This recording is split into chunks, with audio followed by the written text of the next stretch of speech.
Hello, ladies and gents. This is Mike Headley on the Headley Group Real Estate Show. This is a podcast designed for real estate professionals who's thinking about getting a career in real estate or who's already been in the business. We'll learn some great tips and tricks from the professionals and the veterans. Continue to tune in. Hey, ladies and gents, how you doing? This is Mike Headley. We are back on another great episode with the Headley Group Real Estate Show. Now, all the time when I start the show, I always say all the time, we got a great treat for you. But today, we do have an extra good treat for you. Why? Because we got a brother on the line who focuses on a niche in the multifamily space. And he's actually the first commercial real estate broker on our show. And he's with the firm Atlas Asset Management. It's a real estate firm out of Chicago, Illinois. And let's give a warm welcome to Mr. Jimal Gilbert. How you doing, brother? Mike, I'm doing pretty good, man. How about you? Oh, man, let me tell you something. One thing about our show, we keep it real, we keep it honest, and we're still professional. Like a lot of my guests, I saw what the brother was doing on social media, and it was a particular project, and we can dive in if you'd like to, in the Chicago area that he was working on, and I said, this need to be something for our community. So slid in the brother DM, and I said, hey, would you like to come on our show? He was like, I'd be love to do that. And here we are to this day. So, brother, thank you again. I appreciate you having me, man. So, let's dive in. You're a licensed real estate professional. Correct. And you're an investor as well. I take it? Correct. Okay. So, I mean, you've been doing your homework. No, we gotta do our homework. I see. That's right. So, the fact that you do both of them things, what drove you to getting your license and focusing on multifamily? That's a good question. That's like a 15, 20 minute answer. I'm gonna condense it down. Exactly. Well, we can hear the talk. So ironically enough, my family has a portfolio that they've owned for the last 20 years. So I was introduced to real estate relatively young on the residential side. Okay. And I got into real estate because it was one of those things, the broker that we were using. I remember one time we were looking for like a flip, right? Mm-hmm.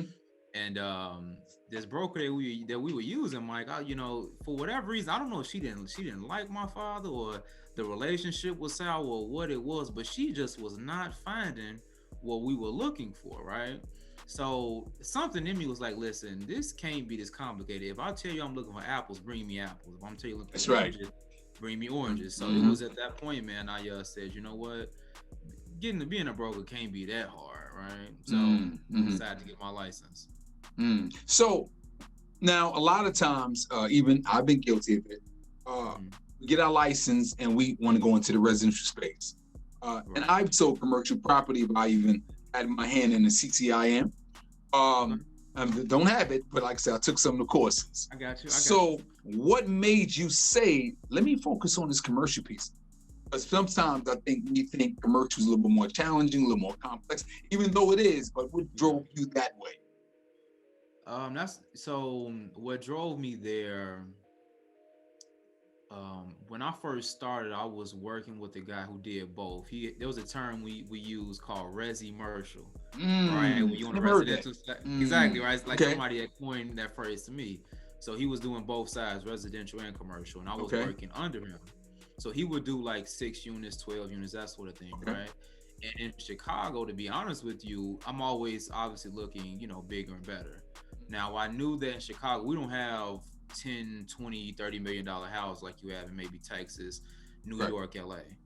So I was like, if I want to do $1 million deals, like where are the black folks doing $1 million deals? And it was in the commercial real estate space. So because I had got a glimpse of it from working with the guy that I was with at that time, and me seeing that there were other black dudes that were playing at that level, I was like, you know what, let me give this a stab. And I just, really just applied to a place. It's a little bit more deeper than that, but that was the intro. That was it. So a person who's in residential and probably want to take that leap, what suggestions would you give them? But the fact that they got years in residential, like I want to tap in there, but I really don't know where to start. So what advice would you pass on to them? I would say, Mike, it's as easy as, quite frankly, ask and you shall receive. My story, to be honest with you, is not some super complex, I did this, that, and the third. I literally said, I want this, and I'm going to, knock on as many doors, right, until I get this. Because you have, besides, let's say, just a brokerage, you have firms like JLL, CBRE, these national institutions that if you send an application and your credentials are somewhat, you look good on paper, as they like to say, there's a good chance you may be able to get in the door. So I say just apply. Just apply. So in other words, just like apply. You just said, it's really that simple. It's really that simple. It's really that simple, man. What would there be any I guess course or something, or program or book that you would recommend them to do first, or just go ahead and connect with the commercial firm? That's a very good point, because I will say, while you can apply and potentially get in, there was, for me, I'm gonna be honest with you, there was definitely a learning barrier. There was a learning curve, I should say. Okay. Because the commercial side is so much more analytical, data focused, that sort of thing. If I can go back, I read a couple of books. I read one book by a guy, I think his name was Brian Murray, named Crushing It. About you probably have maybe heard of that or read of that. I haven't read it, but I heard of it. Actually, Gary Vaynerchuk's book is called Crushing It as well. Right. Okay. Yeah. Exactly. This one is exclusively focused on commercial real estate. Gotcha. Okay. So because I wanted to sell apartments, that's what I saw. People that look like me, they were excelling, and I read any book involved in that. So there are quite a few, but I would say find a niche, something that you like, see if there's any information out there, and then of course take that information and apply it figuratively and literally. Exactly. And the fact that commercial real estate, there's so many avenues: industrial, office space, multifamily, and you focused in on the multifamily. And how are you doing with that? It's actually going pretty well. Okay. But the fact that you smiled the way you did, brother, I think you modest with it. It must be going extremely well. The fact that you was like, yeah. You tell somebody doing well, you was like, it's going pretty good. Yeah, it's cool. It's cool, man. It's cool, man. It's going pretty well. It takes time, but it's going pretty well. So let's dive into Atlas Asset Management. That's the firm that you're partner owner with. Walk us through that process. Do you take on new brokers, or is this you just focus only on you and your partner? How does that work out? Yeah, so I'm glad you asked, Mike, because I'm actually right now in the process of looking for new talent. So there are a couple of partners in the organization now. We're relatively small boutique now, but it's interesting because I just read an article 2 days ago that more or less said that in the commercial real estate space, not even just multifamily, right, that we are grossly misrepresented or underrepresented right now. Before I kind of answer your question directly, if I were to ask you, Mike, how many, like as far as a percentage, right, what do you believe that Black people as a percentage represent in the commercial real estate space? Okay, and I'm glad you asked me that. I'm gonna do one better. I'm gonna answer your question. Okay. When I was prepared, when I was getting ready to take the CCIM course, and I looked in the because it's different courses. I was taking 101. I looked in the state, and I said, well, let me see how many people look like us that actually who has a designation. And out of 350, it was 2. Right? It was 2. It was a Black man and a Black woman. Right? So, to answer your question, I would say less than what, 5%, or is it? You right there. So here's the interesting thing. The article was written like December 2020. They said that, I'm gonna break it down, Black men, Black women. They said Black men, right, as of December 2020, represent 1.3% of the entire population. Now here's the key thing. Do you know for Black women, they said that Black women represent less than 1%? Wow. So exactly. So Black people as a total, we represent roughly less than 2%. 2%. So I said 3. So exactly. So like in a room of 100 people, I liken it to in a room of 100 people, like you said, at best, at best, 2 people in that room are gonna be black. Wow, that's crazy in 2020, and we're in 2021 now. It's horrible. And so with that being said, again, we keep it real on the show. Of course. Do you think? Well, not you would know better than I would. Yeah. When we're in them rooms, people that look like us, because you know this is a relationship business, not what you know, but who knows you. Have you experienced that, or do you see that? Now we don't. Or we'll look past him, or be based off of how we look. Yeah, I mean, absolutely. I mean, I think that, of course, no one actually comes out and says, "Oh yeah, buddy," like, yeah, of course, but exactly.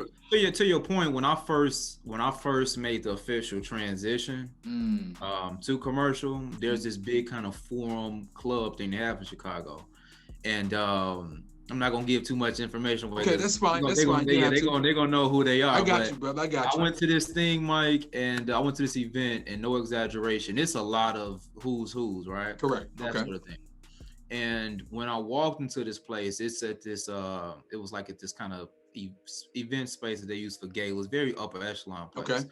You walk in, of course, you have your name, on the plate, that sort of thing. You're being assisted to your seat, that sort of thing. And when I walk in, Mike, no exaggeration, I didn't see anybody that looked like me. I didn't see anybody until I went to the restroom, maybe half an hour in.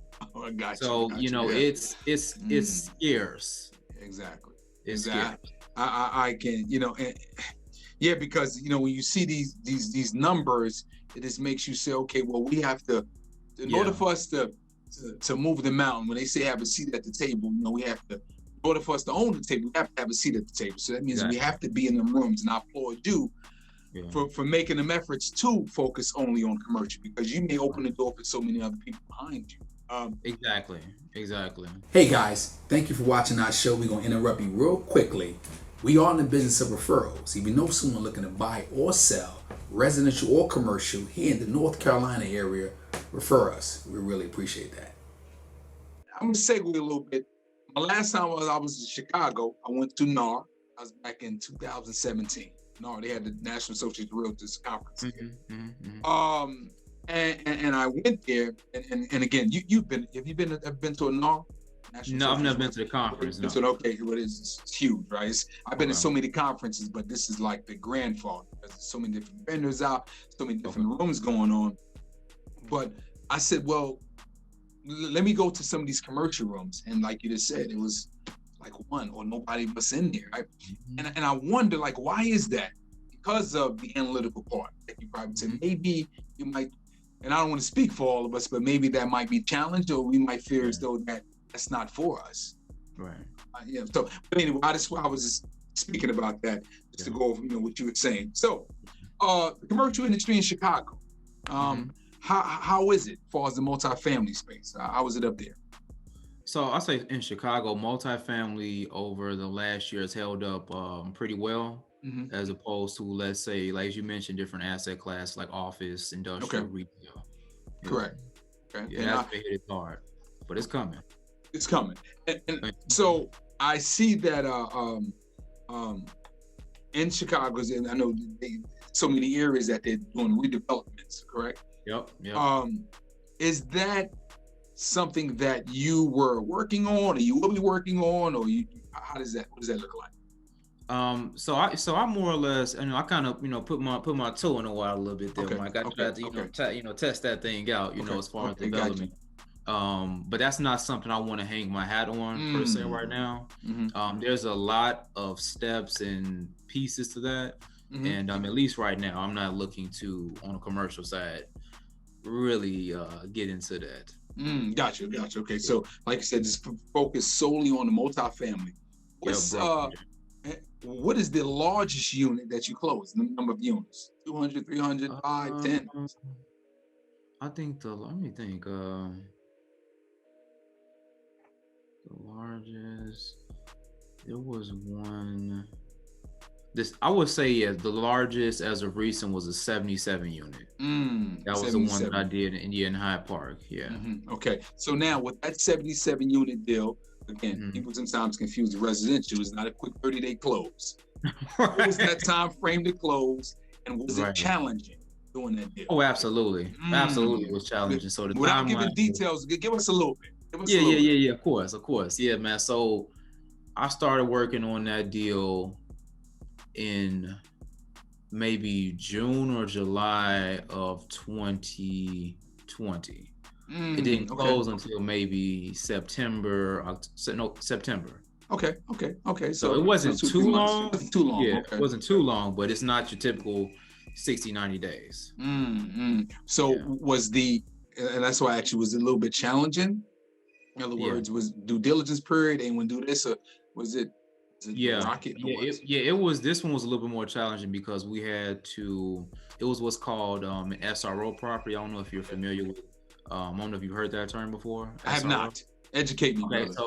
Okay, so it's a fancy term. It stands for single room occupancy. Okay. Right. Okay. So it's a niche within a niche, right? So there's multifamily and there's these SROs that are an affordable housing type of product. And there's just a very limited pool of them, right? And they operate very simply as a hotel. So think of them as like an affordable housing hotel.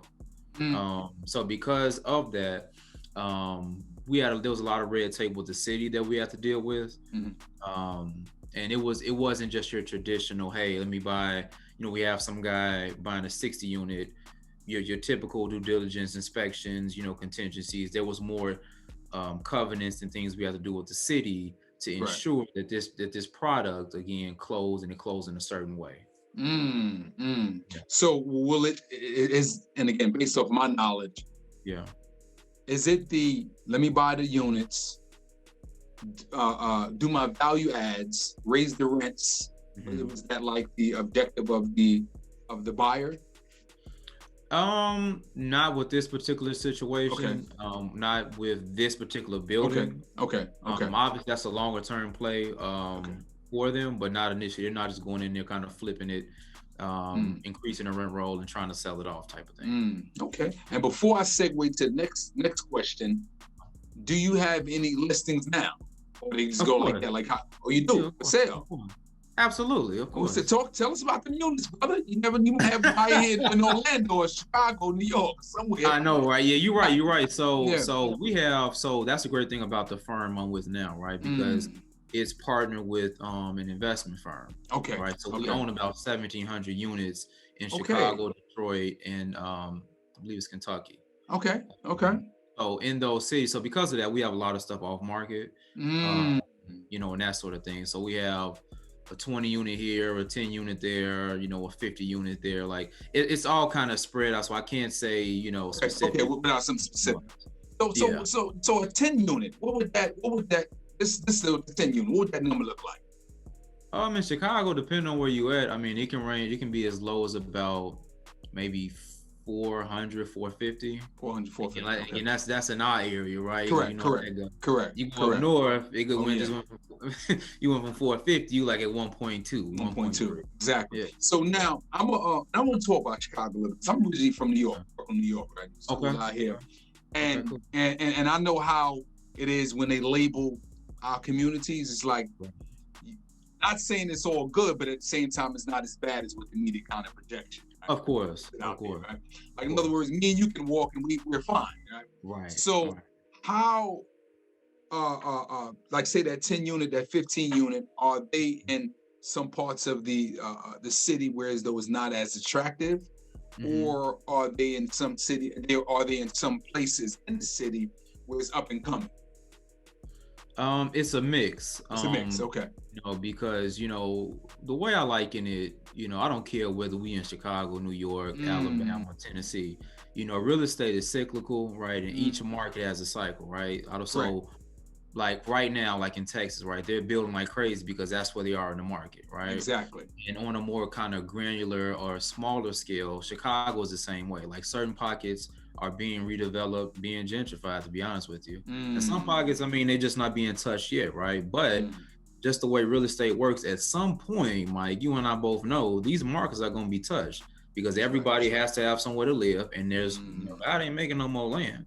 That's right. So at some point, these markets that people are scared of, that you may hear about in the news, they're going to be the very markets that people are buying up. putting a higher price tag on and reselling it back to people. Mm-hmm. Pandemic happened, COVID-19. Right. What did that do with your business? And now that I'm not going to say we're post, but we're kind of easing out of it a little bit. Where does Atlas Asset Management stand now? Yeah, that's a good one because, as you mentioned, I just thought about it, Mike. This is a year from today, like when we officially shut down. That's right. Yeah, when it initially hit, man, they halted everything. Like deals that I had, everything just fell apart. Like it was crazy in Chicago. Okay. I'm sure that was maybe universal because I was correct. Just it was a lot of different things. But for buyers and sellers, I mean, lending guidelines, got very tight in multifamily where, you initially may have had to have maybe 6 months of reserves and maybe the interest rate was maybe, let's say 3.25. After COVID, that interest rate is now 6.25. And instead of 6 months, you need 12 months. And it was just a bunch of different stuff. As far as, so that was then, as far as now, where Atlas stands, I mean, we are in our acquisition cycle. Okay. So we're currently in the process of raising a fund of about $50 million. So we can go after a lot of projects that we know in our particular market, are going to be available because Chicago right now is in an interesting space. Because I don't know if they have this. I know you're from New York. Where are you? Yeah. I'm located. I'm in Greensboro, North Carolina, in the middle. Okay. It's in the middle of North Carolina. Yeah. Gotcha. Okay. So I know in Chicago, when COVID hit, we're about an hour south of Charlotte. Yeah. Gotcha. Okay. I know when COVID hit, Chicago, they more or less had. And I don't know if you have this there. They put in order what's called an eviction moratorium. Correct. You have that there as well? Correct. Yes, we do. Okay. Okay, cool. So I know some states don't even, what does that mean, right? Exactly. Exactly. So and actually, I think it's going to, and I mean to interrupt you, but I think he's going to extend it again. Yep. The moratoriums, and then here we are. Well, it's to June 30th, but then you give it another 90 days. We're gonna go on holidays. They ain't gonna put nobody in holidays, so they probably gonna extend it again. But go ahead. Yeah.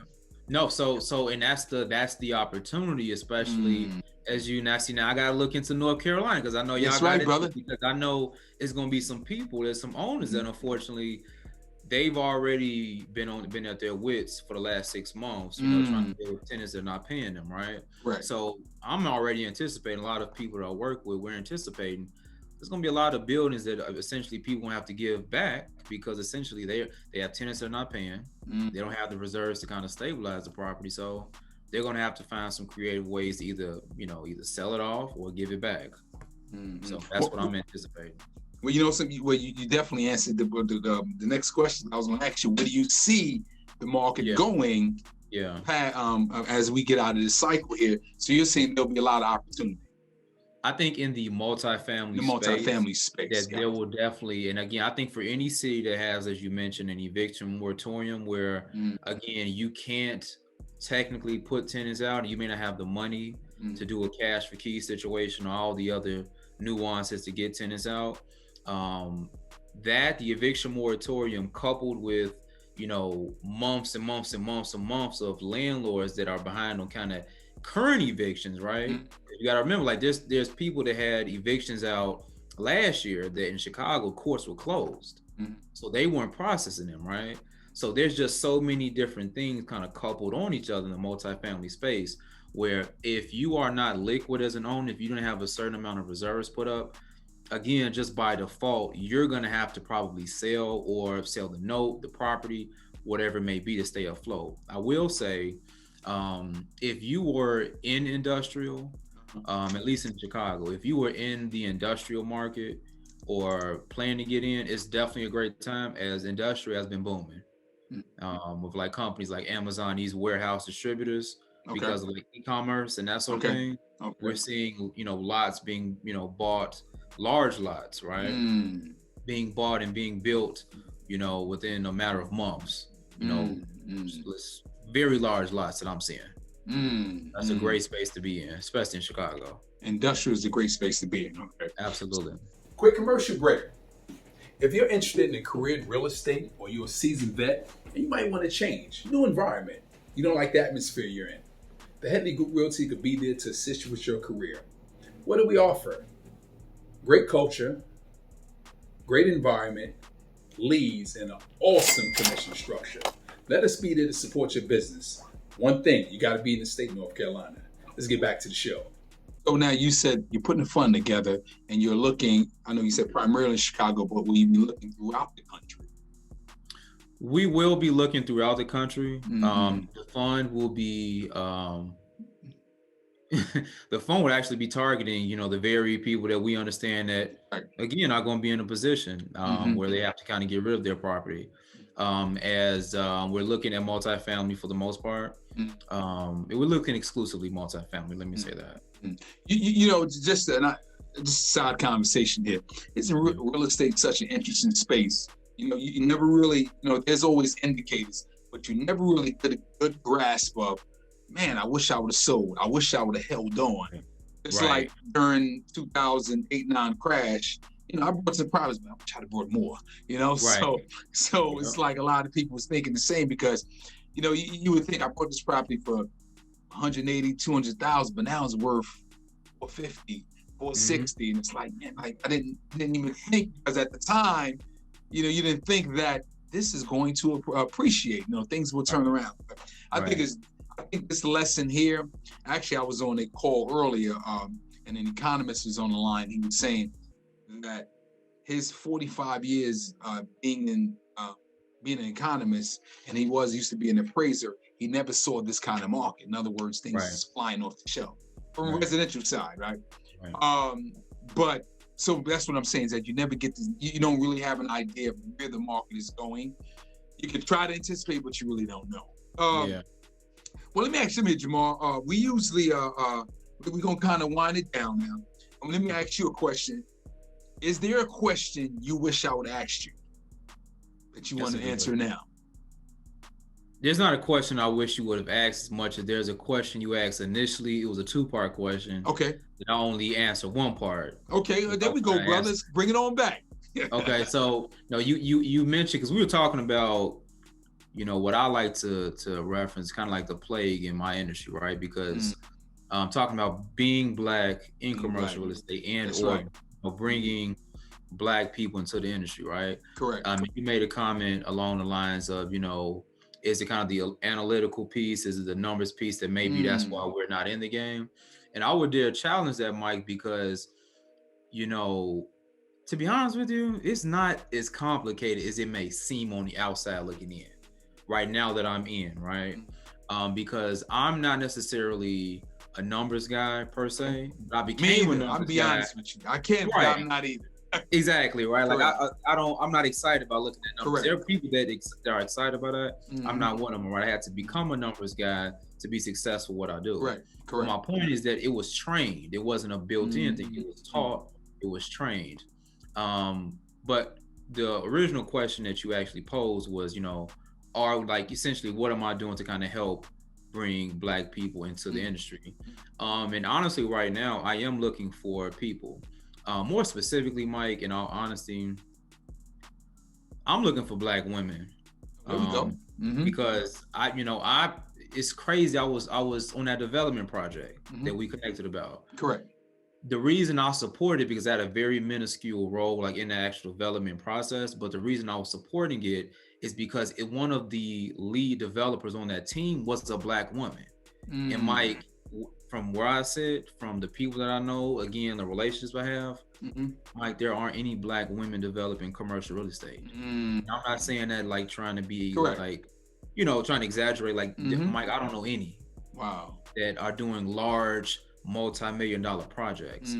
So I am looking specifically for Black women. I recognize that it's a different barrier. Like when you're Black, when you're male, than when you're a woman. Like I recognize that, again, there's going to be a specific gap, but I'm really looking for, a woman who is smart, who's humble enough to learn and to kind of take in everything and understand it's going to be a lot that you need to know, but you don't have to necessarily know it right now. Correct. But most importantly, Mike, I'd say that I'm looking for somebody who's hungry, man. That's it. I need somebody. That's the word. That's it. That's it. I need somebody that has an appetite, because It's definitely more dog eat dog. It's definitely more competitive. But I can tell you the rewards are plentiful, brother. The rewards are well, brother, it's like plentiful. Very plentiful. Exactly. Very plentiful. Exactly.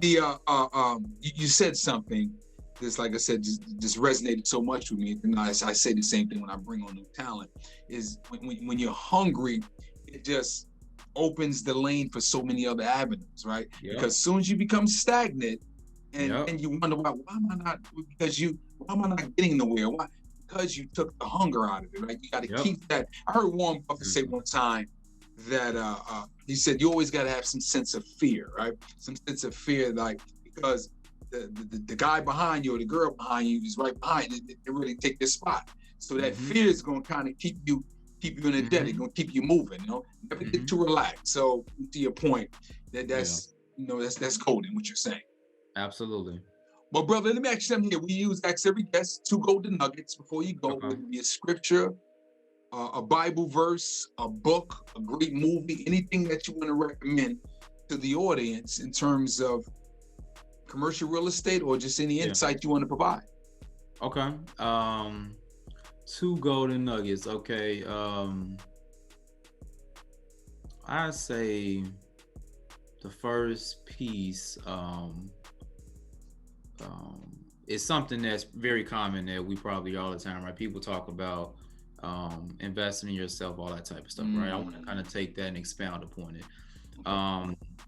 I truly believe that whether it's spiritually, emotionally, financially, mentally, physically, whatever, I always believe that self-improvement, right, or the work that you do on yourself is probably the best work that we'll do that we never get paid for, right? True. And I've always, been, someone who has always sought guidance. So I think the first kind of nugget that I would give is that I don't care what someone, does, what they believe, so forth and so on. My guidance has always came from God, from the Bible, right? It's always been the compass for me. And quite frankly, I don't care whether or not I want to understand how to think different. I don't care if I understand wealth. I don't care if I understand how to be wiser in business. That's my compass. So I would say find your compass, because we live in a world of distractions. So many things are going to pull you in so many different directions. Find your compass. Find the thing that you can kind of rely on. They can kind of always point you to kind of your true north. So that's kind of my first nugget. Find your compass.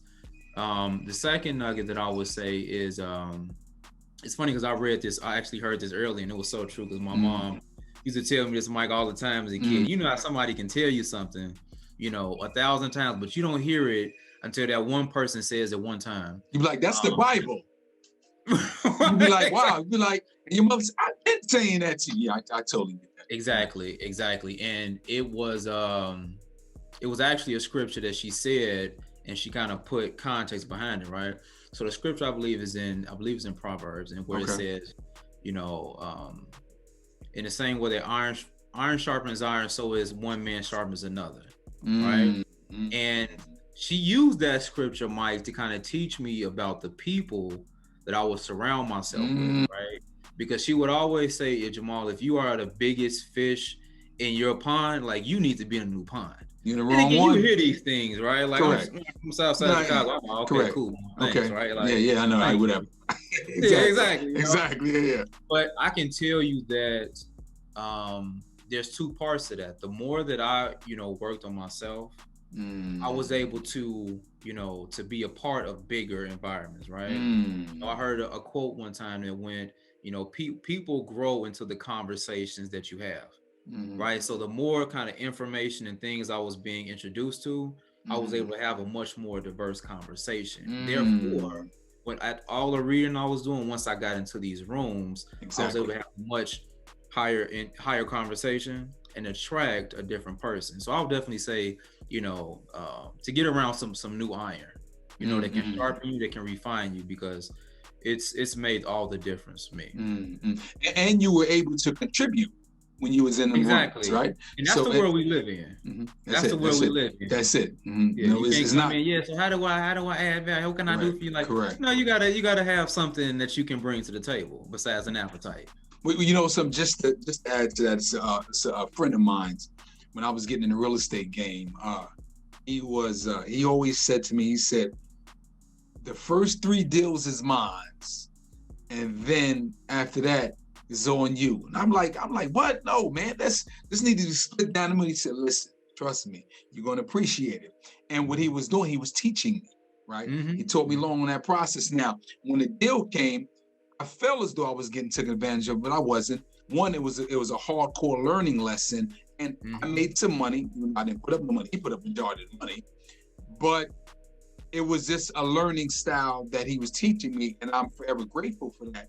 Because he said the first 3 deals is mine, and the rest, he said, because you'll be able to fly on your own. That's what he was saying. Exactly. And the knowledge that you got from that, you'll be able to apply it to more and more deals, right? But I see what you're saying. Just like you said, iron does sharpen iron. Yep.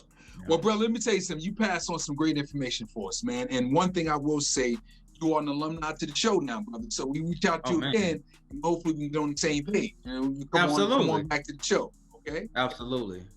So we want to take our hat off to Mr. Jimal Gilbert with Atlas Asset Management, and we want to thank you for being part of the show.